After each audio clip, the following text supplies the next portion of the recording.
Welcome, everyone, back to Newspapers with bebe.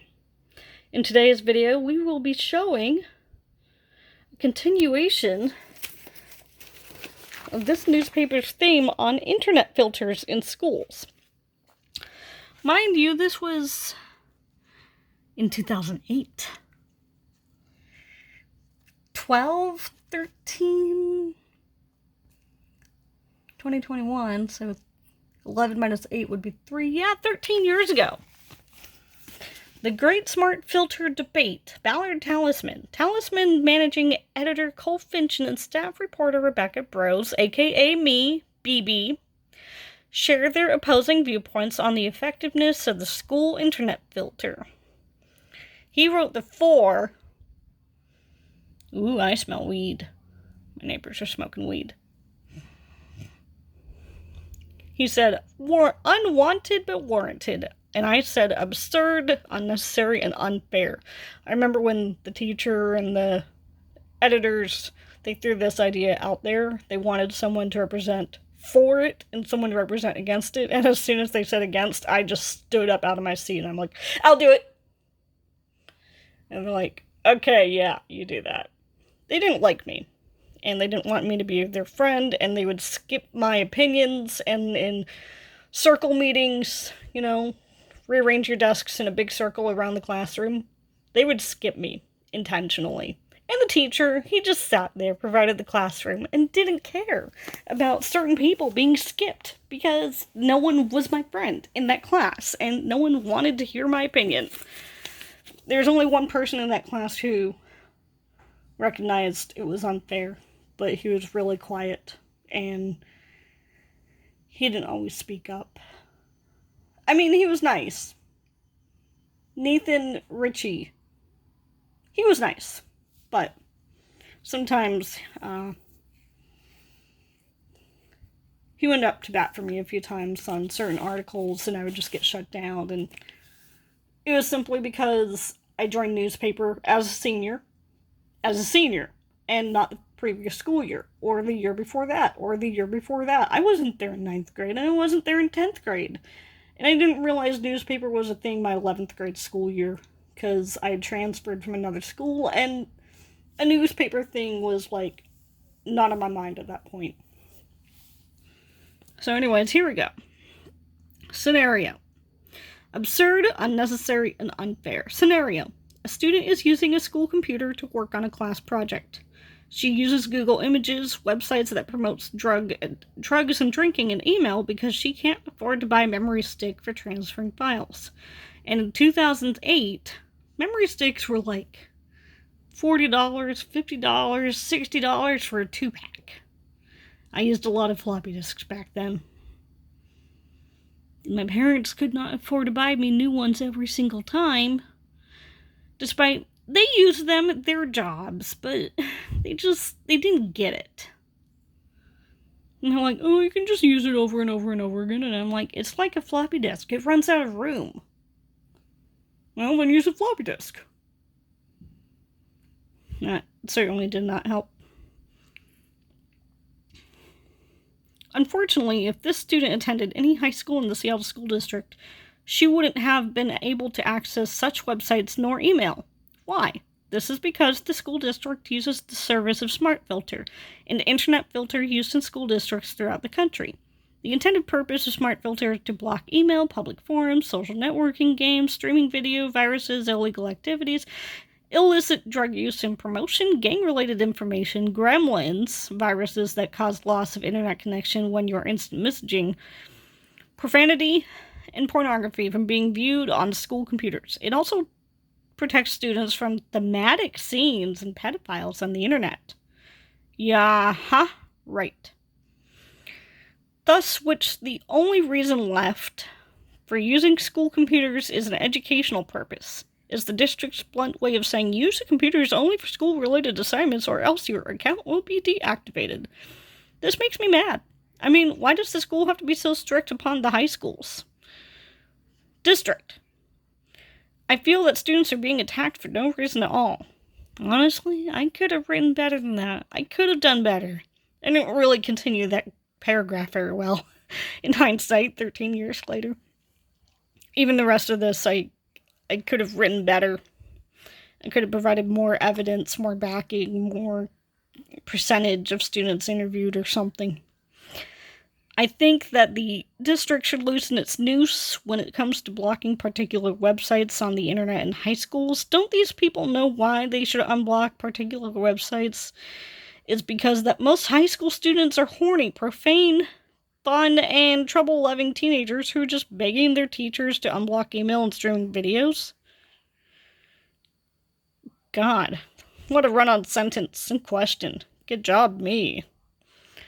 And that we use proxies all the time rather than having a teacher use their login names to override Smart Filter. That's very true, we did use proxies.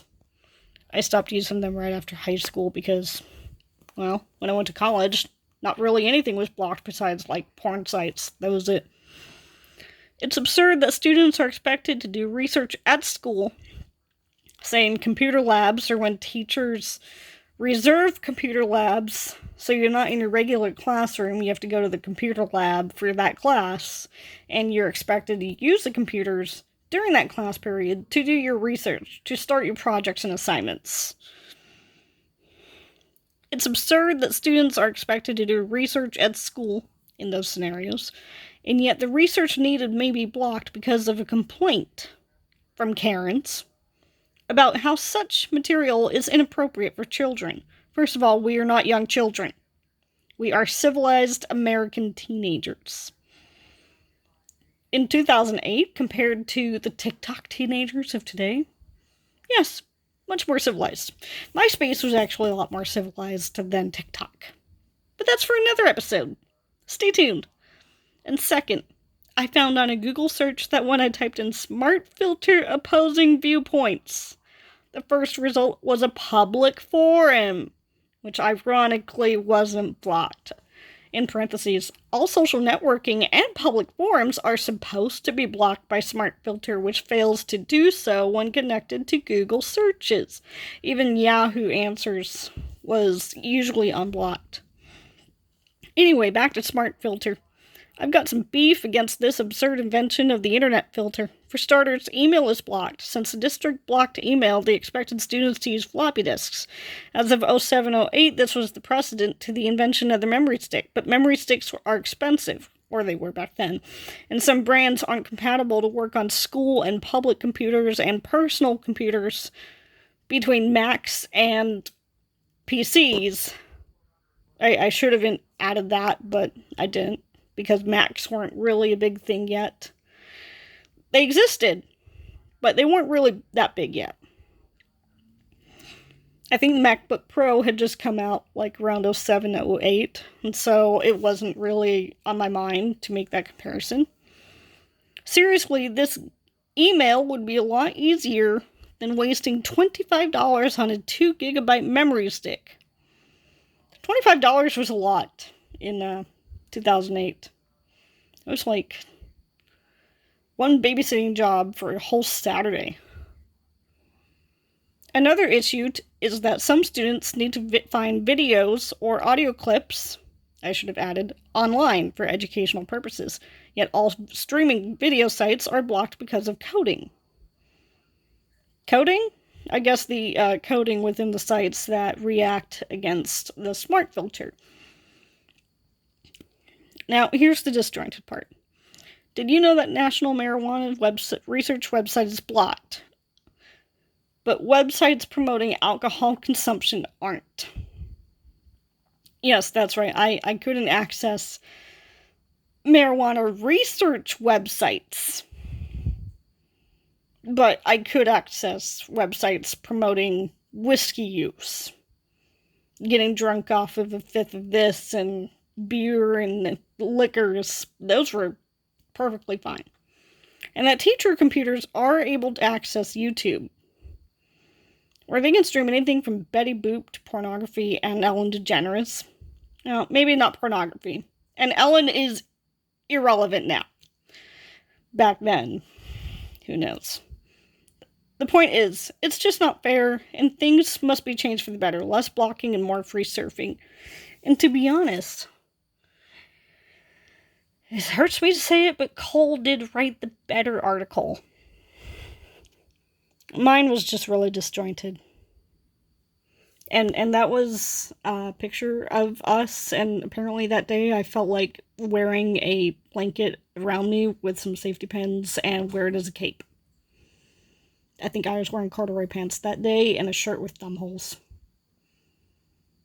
My hair was really blonde back then. And yes, our mascot was the beaver. And yes, that's a dead end at that hallway. It leads to stairs going up to the second floor. So anyways, that's it. That's all there is. 10-minute video. Almost 11 minutes. Thank you for coming. I will, Oh, more internet filtration. Things blocked. Sites that aren't blocked: Craigslist, Amazon, Yahoo Answers, American Apparel, and Rolling Stone. But doesn't Rolling Stone promote a lot of different sexual activity? Doesn't Rolling Stone have a lot of words in it of different sexual activities? Doesn't RollingStone.com have a lot of advertisements for porn and lingerie? And doesn't Rolling Stone, have a lot of profanity? I'm just saying. More filtration.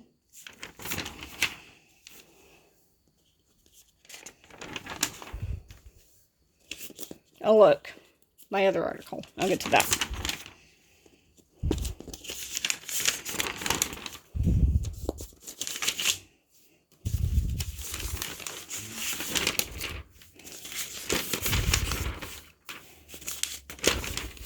And my other article. I'll get to that.